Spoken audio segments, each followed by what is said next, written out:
Hello, everybody. So this video, I think I saw a YouTuber talk about it. I think it might have been Annie Elise 10x to life.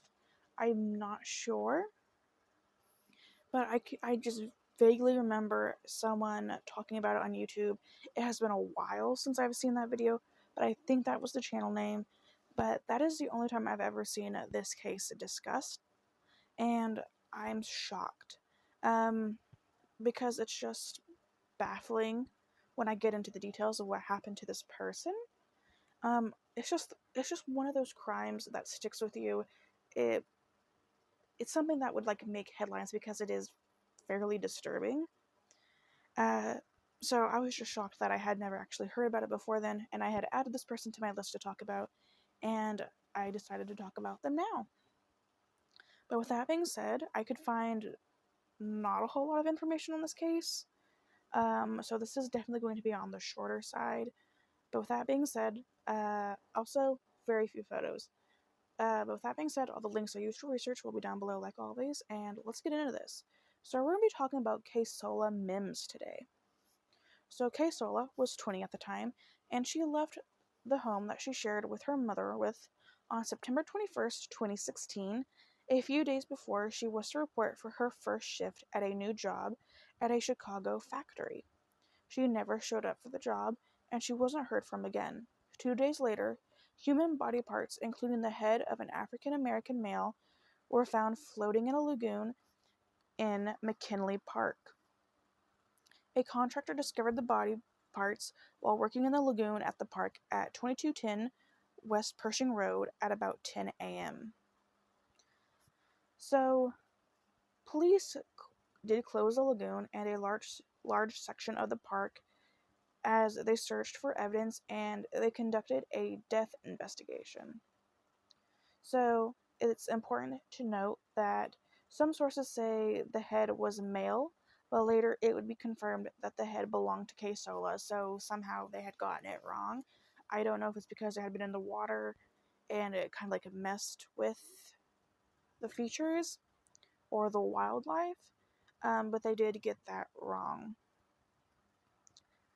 Um, Also, I'm not quite sure what a death investigation is.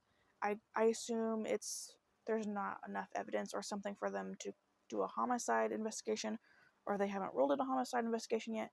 Perhaps I'm talking out of my ass. I know that a death investigation has been brought up in like a previous video, but I think this is like the second time I've heard of it. Although I don't know why they wouldn't rule it a homicide or think of that immediately. Nobody, people don't just lose their heads. But like I said, I could be talking out of my ass. So her cause of death has not been determined. Even now, I could not find anything about it. And if it has since 2016, I've just been able to find any information about it. It could be one of those things where they did like a brief news article about it because this is very disturbing and then they just never talked about it again. But I do think it's weird that it's been 7, 8 years and there is no update. There's been no confirmation of her cause of death. I do think that's weird, but we don't have that information. Police said that they are interviewing people and are trying to put together a timeline up to when she vanished, but I couldn't find anything about that either. At a news conference, community activist Andrew Holmes said that a $1,000 reward will be given to anyone who has information that leads to an arrest and connection. And this is actually a quote from Andrew Holmes, and this is where we're going to finish. And he says, "When you take it upon yourself to take whatever weapons that you took to sever this young lady's head off her body and dispose of her remains, you are cruel. You are not human." End quote. And yeah, that's incredibly disturbing. You have to be another level of evil to physically cut somebody's head off.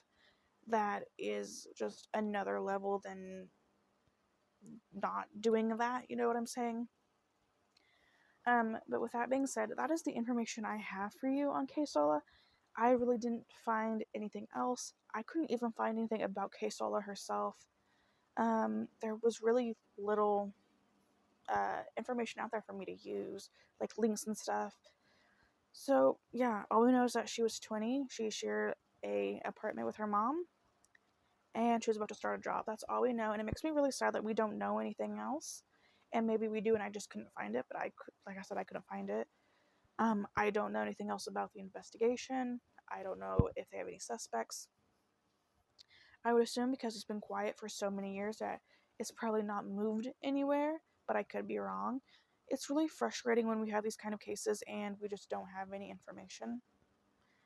Because whether they're investigating or not, or they're just not releasing anything, uh, because someone was obviously murdered and the person is probably still out there, and we're just not having any movement.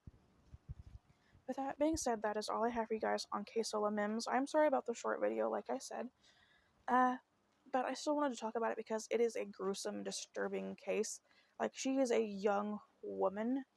Even though I could find very little about her, she didn't seem like someone who would just get in trouble. So, who would just do this to somebody?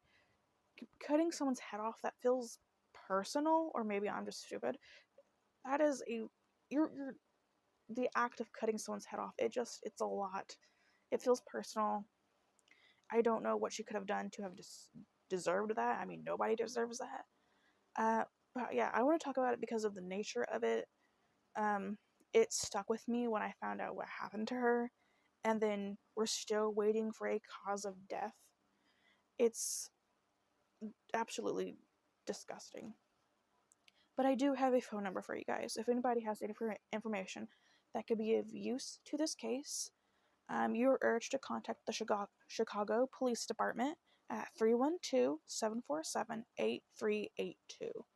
Again, the Chicago PD phone number is 312-747-8382.